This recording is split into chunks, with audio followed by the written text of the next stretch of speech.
I walked 80 days and over 1,100 miles because I wanted to figure out who I am.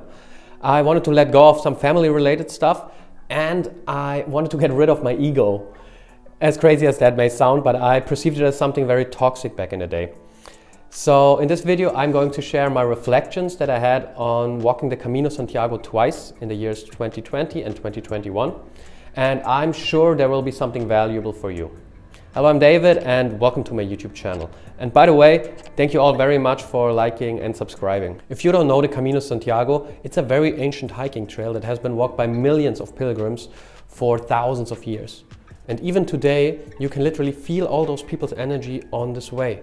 I know it sounds weird, but it is just a very high energetical place. It really is a magic road. You cannot compare this to any other hiking trail in the world. You know, this is not normal hiking. This is something that gets much deeper into your essence, you know.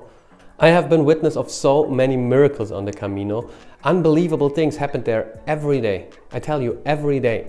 And that just changes your perception of things that are unbelievable to very believable, you know, very quickly. As soon as you enter that road, you literally get into another state. You get into an adventure, you know, into the unknown, and you have no idea what's going to happen. Every interaction with the other pilgrims is special in a way, you know. You directly connect in a very deep way. And there is so much love. You literally create unique bonds with people that stay for the rest of your life. You are creating a new family. I once heard someone say, the way how people treat each other on the Camino is the way how God intended it. On top of that, you are experiencing every single emotion there is in a very intense way, you know, love, joy, hate, sadness, grief, you know, positive and negative ones. And because you don't have the ability, or let's say the opportunity to distract yourself all the time, you are working through these emotions very, I would say, honestly and intensely. And yeah, it's a constant transformational process every day.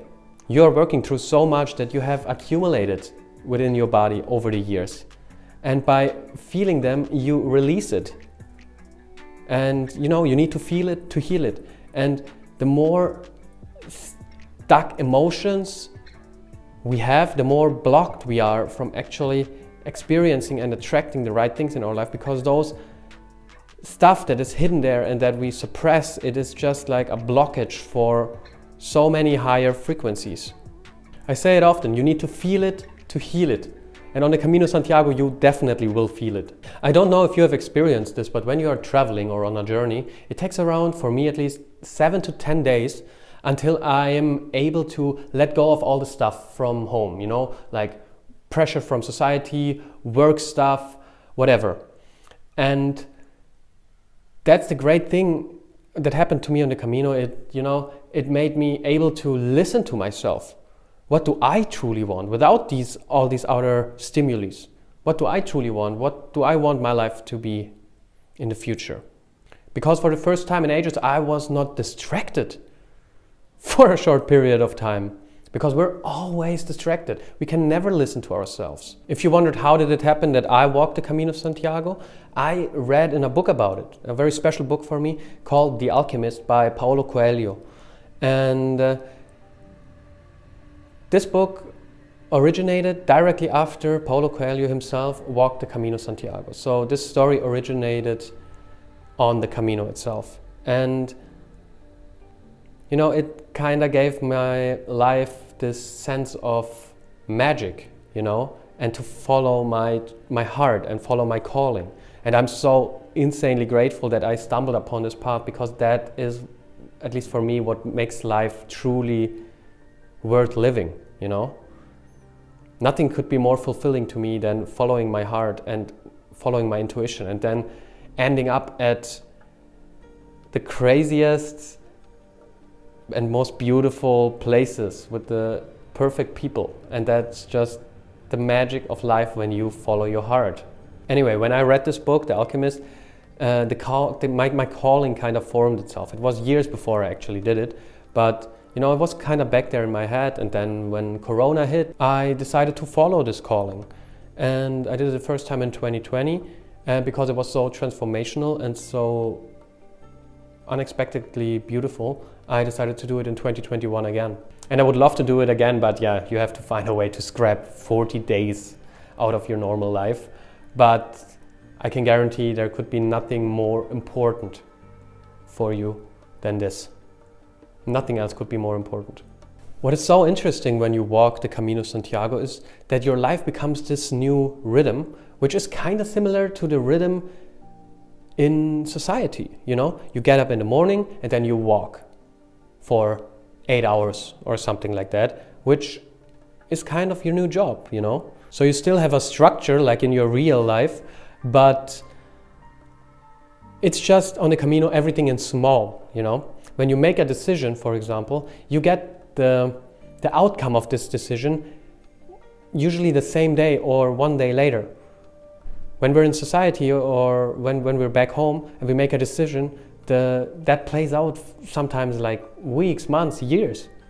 But there we got the instant feedback of what we chose to do. So you get a very beautiful reflection of everything you do directly. I give you an example. Sometimes you're standing on a crossroad and there is a sign saying the next village is maybe 9 kilometers away.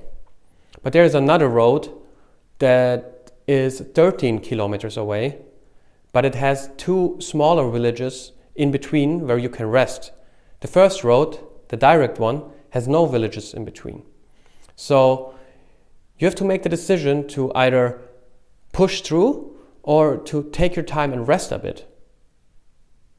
And whatever you decide, you will get the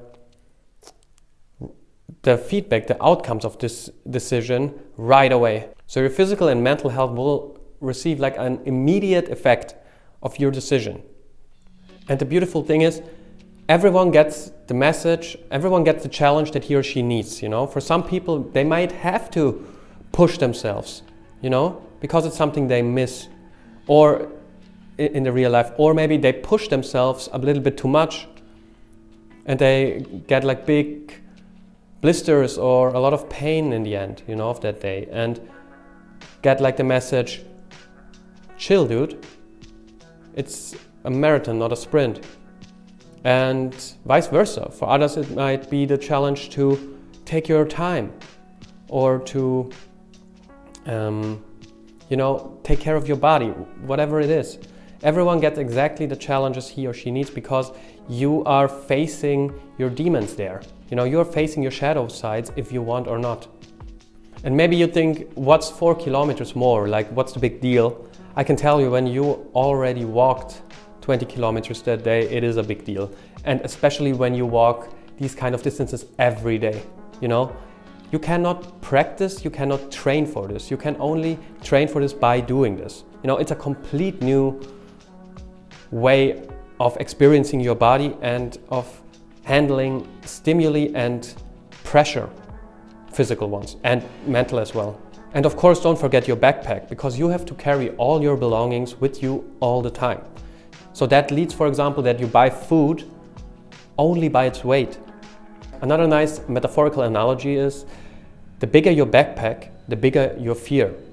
And the bigger your fear, the more you will have to suffer. And this is so true in the real world, because when we are acting out of fear, we are only attracting bad stuff. At least that has been my experience. And the same on the Camino. When you take a lot of stuff with you because you're afraid, you will have to carry this extra baggage with you. And your feet already have to work so much, you know, they have to carry your body weight plus the backpack for around like 1 million steps during a month. And every additional kilo that you add will be 1 million kilograms more over the course of this month. So the more worried you are and the more stuff you take with you that you don't need, the more likely it is that you will get hurt. And that's another thing. The Camino shows us how little we actually need. It's almost nothing, and we're way happier with less. At least that has been my experience. So as I said before, everyone gets exactly the challenge he or she needs. In my case, I saved an injured goat on a mountaintop, or I freed a dog that has been imprisoned by its owners and was giving rotten food and muddy green water, and was like chained behind some barn in the sun, and he was like literally dying. So that was heartbreaking. And on top of that, I had to go through excruciating pain to finish the Camino. Like the last 200 kilometers, I got like a foot injury, and it was just bananas how painful it was. But that just made the whole journey even more meaningful. And then I met very magic people that were the perfect teachers for me in that period of my life. And I feel that it's the case for almost everybody. So I very strongly feel those humans were exactly meant for me to meet, because they helped me to develop into the man that I am today. And I will not go too much into details, but this was life transforming in the best way possible. I definitely had an interest in spirituality before, but it had no real form, it was all rather blurry. But walking the Camino Santiago was a hardcore awakening, After that, I was sold, 100%. And I'm not scared anymore to speak about spirituality in the internet, because I know I'm not deluded. I put my beliefs to the test quite often, and I never get disappointed. So that's why I can confidently do this kind of work here. Because, like so many people would frame me as a complete moron for doing this, you know what I mean? But it doesn't matter, because I feel it's true. And that's literally all that matters for me to be in service, Anyway, what has been remarkable as well is that your relationship to the goal changes, In the beginning, you're like fired up and think like, oh, when I will be arriving in Santiago, it will be such an amazing feeling. I will be so proud of myself. But that changes over time. Because later, when you are continue to walk towards that goal, you really don't wanna arrive there, Because by that time, you already got used to that lifestyle and to be in nature all the time. And aside from that, at that point, you met so many people that are so close to you, like family. You have experienced a month in the nature, going through every single emotion together, helped each other through greatest pain, had hysterically bursts of love together, love and laughs. And arriving would mean to say goodbye. And eventually that is going to happen. So that's why your relationship to the goal changes. This is a very good challenge. Everyone who travels a lot knows you have to learn how to let go of the great people you meet during travels. But yeah, on the Camino, it's really a different level. Because it feels as if you would say goodbye to a family member. And that's probably for years and years and years. So I tell you guys, the Camino really is something else. And everyone can see this coming. That's why the dynamic in the end is very hard to describe. Because on the other side, you want to arrive. You want to finish and reach your destination, But you really can only focus on being in the moment. Like, this is really the best thing to do. Like Eckhart Tolle would say, there is nothing else but the now anyway. And the truth is, it's really all about the journey. I know we hear this phrase 1,000 times over and over again, but when you're in such an experience, you actually get to feel it, and it is so real and so true that this phrase gains some depth within you instead of just hearing it. Any of those phrases, if they don't resonate with you, it's because you haven't felt them yet. And I tell you, like, being on the Camino feels much more real than your actual real life, because that's what we humans are built for, being outside and have adventures and being in the unknown. We're not designed to be safe all the time. That's, just such a non-transformative state. I think in general, if you are trying to find yourself, grow spiritually or anything else, it's a big difference if you are going into the unknown and have an actual experience compared to accepting everything that is just told us by society. Whenever I went into the unknown and made a spiritual journey, so to speak, I would get on a new level as a human being, you know. Doesn't want to sound arrogant, but it's just, you know, I felt it always elevated me. You know, your callings are there for a reason. And if you just follow them and see where it brings you and where it leads you and how beautiful people you meet, what great connections you make, and what meaningful experience you have, it is, you know, the evidence in itself.